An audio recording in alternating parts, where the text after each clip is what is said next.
Bajito, con Marisol, Cantera y Carlos Arana, tu programa con toda la actualidad venezolana. Arroz con mango bajito, noticias. Arroz con mango bajito, arroz con mango bajito, muy muy bajito. Solo por Red Venezolana, tu plataforma en España. Bienvenidos una vez más a otro episodio de Arroz con Mango Bajito. Este episodio es especial porque vamos a hablar de alguien muy importante para toda Latinoamérica. Y se trata del Papa Francisco, que lamentablemente falleció hace unos días. Y en este episodio vamos a hablar un poco de su trayecto como el gran representante de la Iglesia Católica a nivel mundial. Un papa futbolero, porque era fanático del fútbol. Un papa argentino, porque también él, a pesar de ser argentino, era una representación de toda Latinoamérica porque fue el primer papa latinoamericano. Y hoy le vamos a rendir gran tributo y homenaje al Papa Francisco aquí. Es así, este episodio va a estar totalmente dedicado a este Papa del amor, el Papa de la misericordia, este Papa que nos enseñó o nos recordó lo que era vivir en el amor, en esa misericordia que Jesús vino a enseñarnos cómo vivir, cómo tratar al hermano, cómo compartir entre todos los seres humanos, ¿no? Desde aquí, con este gran amor, con esta gran alegría, queremos rendirle tributo al Papa Francisco y para ello vamos a compartir con una persona también muy querida para el pueblo venezolano y es la presencia que nos está visitando aquí en España, Fray Antonio. Fray Antonio es un sacerdote franciscano, también muy querido, muy amado por todo el pueblo, por este pueblo también caraqueño, porque es el rector nada más y nada menos del Colegio San Luis, ubicado allí en el Cafetal en Caracas. ¿Y por qué lo invitamos? Bueno, porque Fray Antonio tiene esa espiritualidad franciscana también, esa espiritualidad que también transmitía el Papa Francisco, ¿no? Lo que era el amor, el hermano, el servicio. Así que bienvenido, Fray Antonio. Gracias, Marisol, gracias, Carlos, bueno, por esta invitación y, bueno, por este momento también de compartir y hablar precisamente del Papa Francisco, que quiso escoger este nombre Francisco precisamente por conocer a San Francisco de Asís y bueno, que es el que da nuestra espiritualidad franciscana. Es así, el Papa Francisco se fue al cielo, partió al cielo un lunes de Pascua. Un lunes de Pascua a nosotros nos dejó como, por lo menos hablo de manera particular, ¿no? En el momento que sentí la noticia, el lunes sentí un dolor aquí adentro, un dolor profundo cuando te enteras de alguien que tú amas mucho y que quieres que ha fallecido, pero a la vez también una alegría y un gozo de saber que está compartiendo y está celebrando esta Pascua con el Señor, ¿no? Sí, a mí también cuando me enteré de la noticia del fallecimiento del Papa Francisco, enseguida lo que se me vino fue la frase y fue lo que escribí cuando uno publica cosas, ¿no? por los estados. Bueno, a vivir la fe en el Dios en quien creyó, ¿no? Porque creyó en el Dios de la resurrección, en el Dios de la vida. Y al morir, eso es lo que experimentamos, es lo que creemos nosotros en la iglesia, ¿no? Entonces, ciertamente da un sentimiento de dolor, de tristeza, pero también ese gozo de saber que Él ha sido acogido amorosamente en los brazos del Padre, que es Dios amor, ¿no? Y tuvimos la gracia y la bendición de haber recibido esa bendición del Papa el domingo de Pascua, ¿no? El domingo de resurrección, la bendición esta Orbi que nos la dio, nos la transmitió, es una bendición muy especial para todo el pueblo. Sí, sí, realmente es sorprendente porque, bueno, es lo que han dicho todos los medios y todas las personas, el Papa murió de pie, ¿no? En el ejercicio de su ministerio, de su pastoreo del pueblo, y salió a ver a sus ovejas y a saludarlas el día de la Pascua y a darle su bendición. Y simplemente con esas sencillitas palabras, Dios los bendiga a todos, feliz Pascua, ya, ¿no? Cerró ese ministerio tan hermoso que desarrolló durante 13 años, ¿no? Sí, Antonio, tú que eres de Venezuela, de Latinoamérica, ¿cómo tú podrías marcar este pontificado del Papa Francisco? Porque fue como un choque en el momento para para muchísimas personas que veníamos de algunas tradiciones, veníamos, ¿sabe? Porque veníamos, primero conocimos al Papa Juan Pablo II, que fue el Papa de la evangelización, el Papa de la fe, el Papa de la paz, ¿no? El Sí, sí. mensajero de la paz. Luego estaba el Papa Benedicto XVI, el Papa de la doctrina, ¿no? De la doctrina, de la doctrina de la Iglesia Católica, de la doctrina de la fe, cómo nos transmitió, cómo esas enseñanzas bíblicas, ¿no? Luego viene el Papa Francisco, que fue un papa que estuvo, que fue como que a las bases, ¿no? Háblanos un poco sobre esta evangelización en Latinoamérica. Sí. Fíjate, entre el Papa Juan Pablo II y el Papa Francisco hasta la fecha son aproximadamente unos 43 años, aproximadamente.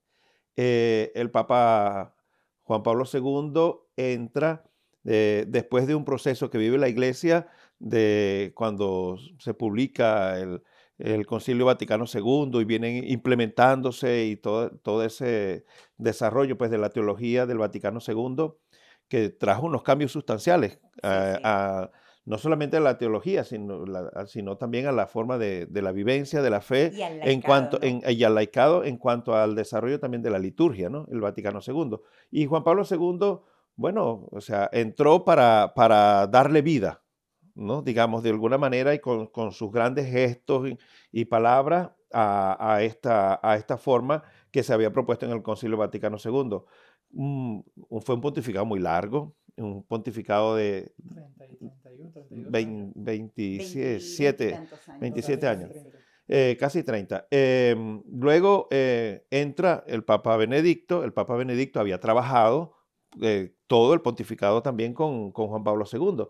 Y tenía que ser, el Espíritu Santo no se equivoca, porque había muchos riesgos que la iglesia pudiera desviarse, pudiera irse por otros caminos que no eran precisamente los que la teología, la doctrina. Entonces el Papa Benedicto viene a ser como el que está allí para garantizar que no se pierda la doctrina, que no se desvíe pues, el camino. Y llega el Papa Francisco que, bueno, está allí como para poner el sello, ¿no? Y marcar la apertura definitiva. El Concilio Vaticano II tiene apenas casi 60 años, no tiene 60 años. Es un niño todavía y que están implementándose todavía sus doctrinas. Y entonces el Papa Francisco llega con su propuesta de los pastores con olor a oveja, con su propuesta de iglesia de puertas abiertas, con su propuesta de el encuentro, ¿verdad? Hay que promover el encuentro. Entonces, esas son cosas que ya Juan Pablo II las tenía, son cosas que ya también Benedicto XVI las tenía, porque el Papa Francisco con todos sus viajes, el Papa Juan Pablo II, con todos sus viajes que hizo en el mundo, promovió la cultura del encuentro, promovió una iglesia de puertas abiertas, promovió un pastor cercano a sus ovejas. Y lo mismo hizo Benedicto XVI. O sea que el Papa Francisco no está promoviendo, no está imponiendo una novedad o algo novedoso, sino que lo que está haciendo es reafirmarlo, pero desde una perspectiva que pudiéramos decir la latinoamericana. Eso es. ¿Verdad? La perspectiva latinoamericana, que para el mundo, bueno, es bien conocida, que precisamente para los latinoamericanos el encuentro es muy significativo, el encontrarnos, porque se refleja con alegría, se refleja con espontaneidad, no es tan rígido en el sentido de que solamente, ¿cómo estás? No, sino que va mucho más allá, la cercanía, el gesto de acariciar, el gesto de tocar, incluso el gesto de tomar, ¿no? Aquel gesto del niño que le acercaron y él besó, le dio un beso al niño en Brasil, en la JMJ, que se montó incluso al papamóvil y que le abrazó y que le dijo, quiero ser como tú,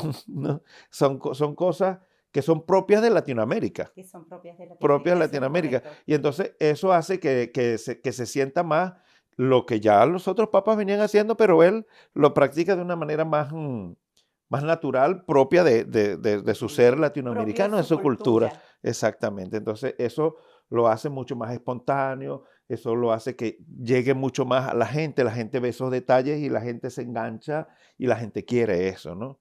De una manera. Claro, eso digamos a nivel de la iglesia, y la iglesia latinoamericana recibe esos gestos con una gran alegría. La iglesia latinoamericana, que a partir de Juan Pablo II, a partir del Concilio Vaticano II y también de Juan Pablo II, ha vivido una cultura del encuentro, porque la iglesia latinoamericana, a partir del Vaticano II, dio una transformación de convertirse en una iglesia cercana al pueblo.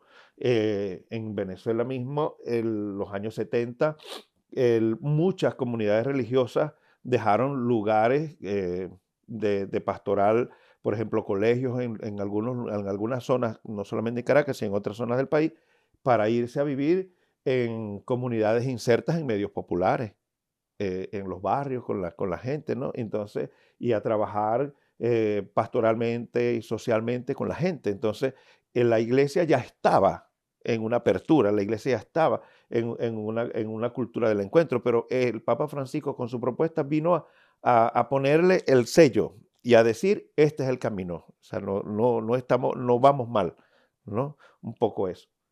Eh, mm, Quería preguntarle algo, Fray Antonio, porque ha sido una pena que se ha desvirtuado, escuchándolo hablar, ¿no? La figura del Papa Francisco lo han tratado de llevar que si era un papa de izquierda, que si era un papa de comunismo, que si era un papa que apoyaba no sé qué, que se apoyaba no sé qué, simplemente por vivir el Evangelio. Tocaste una experiencia que hemos vivido en nuestro país, en Venezuela, de la iglesia en Venezuela, cómo se ha ido insertando, cómo se insertó en los barrios, ¿no? Dejar comunidades para ir a vivir con los pobres. Varias congregaciones religiosas masculinas y femeninas dejaron sus casas para ir a vivir, sus comunidades para ir a hacer comunidad con los pobres en los barrios, entre la gente, entre las zonas más populares, entre los más desfavorecidos, ¿no? Y esa es nuestra iglesia, esa es nuestra iglesia. Entonces el Papa Francisco viene de esta iglesia que recuerdo, él compartía en una de sus experiencias, él dice que cuando a él lo están eligiendo, cuando los votos iban aumentando, uno de los cardenales allí, si mal no recuerdo, creo que fue uno de Brasil, el de Brasil le dijo, no te olvides de los pobres. Sí, era un franciscano. Es un cardenal franciscano, que eran amigos ya desde antes y cuando estaban, bueno, son de las cosas que salen, ¿no? Del cónclave. El cónclave, muchas cosas no se dicen, ¿no? Pero bueno, algunas cosas se comentan luego. Que estaba en la quinta, porque él fue elegido en la quinta votación, el segundo día del cónclave en marzo de 2013. Y entonces estaban dando los resultados y decían Bergoglio, Bergoglio, Bergoglio, Bergoglio. Entonces hay un momento en que este cardenal que lo tiene a su lado le toma la mano y le dice, no te olvides de los pobres. Y eso lo hizo reflexionar porque es que tienen que dar el nombre inmediatamente. Entonces esa frase que recién había escuchado le iluminó y bueno, era el Espíritu Santo que estaba actuando allí en ese momento, porque era también la opción que él había tomado, porque siendo arzobispo y cardenal en Buenos Aires, él estaba entre la gente y vivía entre la gente, iba a los lugares populares, se movía como la gente en transporte público, él mismo hacía sus diligencias, reparaba sus calzados, sus zapatos, y bueno, él mismo hacía sus cosas, ¿no? Como un pobre cualquiera, como las personas pobres, ¿no? Claro. Era un testimonio muy hermoso. Sí, también investigando un poco todo el tema del Papa Francisco, con el tema que era muy allegado al tema de la comunidad, algo que me llamó mucho la atención es que también leí un artículo que era muy aficionado también al deporte, sobre todo al Deportivo de San Lorenzo, creo que era de San Lorenzo. ¿Cómo era para la Iglesia Católica la representación de tener un papa latinoamericano y ahora que no esté, cómo se preparan para la llegada de un nuevo representante? Sí, bueno, la primera parte, los papas que han sido tradicionalmente europeos, sobre todo de Italia, también han sido papas que les ha gustado el fútbol, porque al europeo le gusta el fútbol. Claro. Y eso está muy bonito, porque quiere decir que están con el sentir de la gente. Claro. Y mayormente de la gente joven también, ¿no? Porque los jóvenes se mueven en ese ambiente y eso está muy bonito. Y el Papa Francisco, pues, al expresarlo y decirlo y a veces hasta publicar las camisetas que le regalaban en las audiencias y todo eso, la gente se ponía eufórica, era muy bonito, ¿no? Y bueno, de él y de los otros papas también. Hay una película donde aparece él con Benedicto XVI viendo los dos un partido de fútbol entre la Qué ternura, Argentina, sí, sí. entre la Argentina y Alemania, ¿no? Entonces, bueno, no sabemos si fue de verdad o no fue verdad, pero creo que sí llegó a ser, ¿verdad? Que se dieron cita para ver el partido de fútbol juntos. Bueno, eso es algo muy bonito. Es lo que estaba haciendo el mundo en ese momento, ¿no? Y ellos también son del mundo, estaban en el mundo. Bueno, ahora con todo esto de la elección del nuevo Papa, bueno, son muchas cosas. Eso está muy bien organizado, eso está muy bien estructurado. Allí no hay cosas que decir de las que pues, suelen aparecer como especulaciones, Claro. ¿verdad?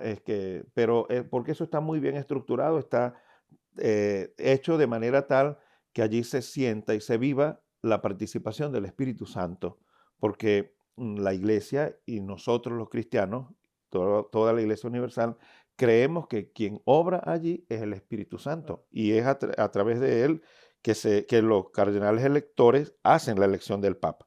Sí, es verdad, hay unos cardenales que se llaman papables, ¿verdad? Que son Claro los, que son los que tienen mayor popularidad, los que La han tenido edad. mayor cercanía, los que tienen claro, y edad. los medios de comunicación ya han empezado a sacar todo como una lista, Sí. porque a ver, a mí me parece un poco ya un tema ya también muy Sensacionalista. Sensacionalista, sí. porque hacen como que el listado de estos papas son los candidatos Ujú. o dando como que también entretenimiento a la... Sí, claro, y lo tienen que hacer porque, claro, se estudia se estudia la figura del cardenal que puede resultar como papable entre los que aparecen con un nombre de papable o una posibilidad de ser papa y comienzan es de su trayectoria de donde sacan todas esos sensacionalismos que comienzan a decir y a veces que son hasta especulaciones. Totalmente. Entonces,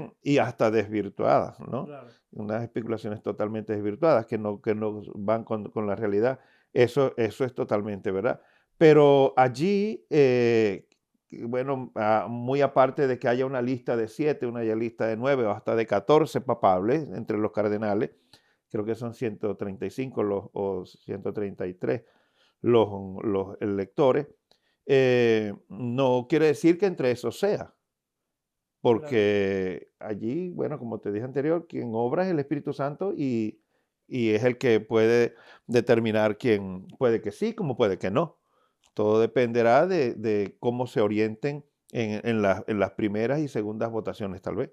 Es que sí que es verdad, ¿no? Que hay muchísima especulación y los medios de comunicación hacen muchísimo ruido y especulación y también que andan haciendo unas comparaciones que yo a veces digo, pero es que a veces son tan ridículas, colocando entre enemistades que tuvo Francisco con el Papa Francisco con el Papa Benedicto, que este no está de acuerdo, que este sí, que son enemigos, que este son amigos. O sea, es la iglesia, primero es la iglesia y Claro. segundo, quien obra, quien está allí, quien ilumina es el Espíritu Santo. Claro. El Espíritu Santo es el que va a iluminar y el que va a guiar a las personas allí representándonos a todos, porque los cardenales que están allí nos están representando a todos toda los la Iglesia cristianos, a universal, toda la Iglesia exacto. universal.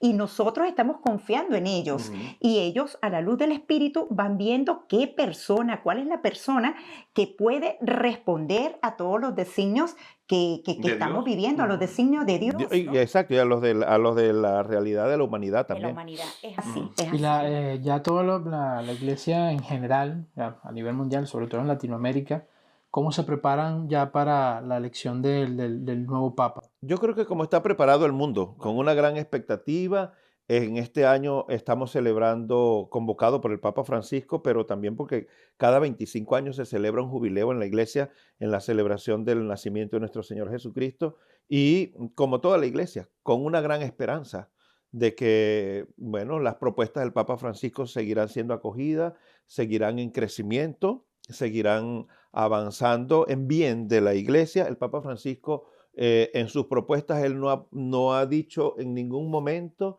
que va a cambiar la doctrina de la iglesia. La doctrina de la iglesia no se puede No cambiar. se puede cambiar. La doctrina de la iglesia no se puede cambiar porque la doctrina de la iglesia está sostenida como en un trípode, que es la palabra de Dios, la revelación y la tradición. Y entonces eso está muy bien estudiado y ya resguardado y no hay nada que pueda entrar o romper con eso. Eso ya está. Entonces lo que hace la iglesia es tratar de responder desde esto a las realidades en cada momento. Entonces la iglesia latinoamericana y la iglesia en el mundo entero está la gran expectativa de que, por ejemplo, la propuesta del Papa Francisco de la sinodalidad pueda llevarse a cabo, continúe y llegue a su término, porque este año ahora estamos en el periodo de la apropiación, ¿no? Del documento final del que hubo de la Asamblea de la Sinodalidad, pero después llegaría el momento de la implementación. Y yo creo que la iglesia que ha estado caminando en esos procesos de la sinodalidad, está a la expectativa de que eso pueda, y no solo a la expectativa, sino a la esperanza, porque la iglesia ha ido dando algunos signos, estos que hemos dicho de apertura, de cercanía, ¿no? De encuentro, son muy clave. Y creo que la iglesia toda está con esa esperanza, que es propio el lema de este año del jubileo, de que el nuevo Papa acompañe también este proceso que la iglesia está viviendo. Padre, ya para ir finalizando, dijo una palabra muy importante y una palabra que me gusta y una palabra que yo siempre mantengo como venezolano migrante, que es la palabra esperanza. Un mensaje para todas aquellas personas venezolanas y otras nacionalidades que están a la espera del nombramiento del nuevo Papa. ¿Qué mensaje le da a todos ellos? El Papa Francisco dijo en algún momento de esos por allí, cuando él publicaban de él algunas cosas, una oración pidiendo por los migrantes, porque el tema de la migración fue un tema muy importante en su pontificado. De hecho, cuando hubo grandes masas de migrantes que llegaban a Italia por Lampedusa, la zona esa, creo que es del norte, una zona muy fría, un mar muy fuerte, y llegaban en barcos, bueno, cantidades de migrantes. Él dijo una oración y él iba hasta allá. Hubo un momento en que fue hasta allá cuando hubo un hundimiento de un barco y hubo muchos migrantes que murieron. Fue hasta allá y él hizo allí en medio del mar, bueno, pues no en medio, pero allí pues en el mar, hizo una oración, hasta una ofrenda floral por los que allí habían fallecido. Hizo una oración, no me la sé completa, no me la voy a recordar, pero él pedía precisamente que no pierdan la esperanza de volver a pisar sus tierras, ¿no? Y yo diría un poco eso, ¿no? La tierra es el corazón, ¿no? La tierra de uno es el corazón. Cuando uno piensa, el que está afuera y piensa en su tierra, el corazón se le acelera. Claro. Entonces es el corazón, ¿no? No perder esa esperanza de mirar hacia el otro lado, desde donde están, y saber que allá, bueno, está una tierra, pero también hay una gente que los quiere, también hay una gente que los espera, una gente que reza por ellos, que pide por ellos, y que también los mira con esperanza, también de alguna manera, ¿no? Es así. Claro que El sí. Papa nos regaló cuatro encíclicas valiosísimas. Fratelli Tutti, todos somos hermanos. somos hermanos. Todos somos hermanos, y allí él englobaba lo que era la familia, los vecinos, los cercanos, los inmigrantes, los necesitados, los desposeídos. Todos somos hermanos. Sí. Disculpa. No te preocupes. Fíjate que esa encíclica tiene una particularidad, que el Papa Francisco la promulgó el 4 de octubre del 2020, en plena pandemia. El día de San Francisco. El día de San Francisco, en plena pandemia. Estaba la pandemia del COVID en pleno desarrollo. Y que la promulgara justamente ese día es muy significativo porque, bueno, en medio de las grandes dificultades que atraviesa y vive el mundo, que no nos olvidemos de eso, que todos somos hermanos. Porque si nos olvidamos de que todos somos hermanos, podemos llegar a cosas entre nosotros muy terrible. Es así, es así. Así Bueno, que nos despedimos ya, Padre. Muchísimas gracias por Gracias, acompañarnos Pedro. en este momento tan especial homenajeando al Papa Francisco. Y a ustedes que nos están viendo, no se olviden compartir este video, comentar y difundirlo por todos lados y hacer llegar el mensaje del Papa Francisco a todo el mundo. y nos quedamos con que todos somos hermanos, con este mensaje tan hermoso, tan maravilloso y tan profundo que nos regaló el Papa Francisco hoy en el cielo. Todos somos hermanos. Los invitamos también a leer esta encíclica que es maravillosa. Él escribió 4 encíclicas. Todas son maravillosas. La última es sobre el amor. Nos dejó ese amor, nos enseñó, nos transmitió lo que es el amor. Así que bueno, nos despedimos y vamos a despedirnos con Con unas estas imágenes de cómo imágenes. fue Sí, la sí. despedida del Papa Francisco, donde se dieron cita casi todos los líderes de Estado del mundo, y bueno, para despedir a un gran hombre.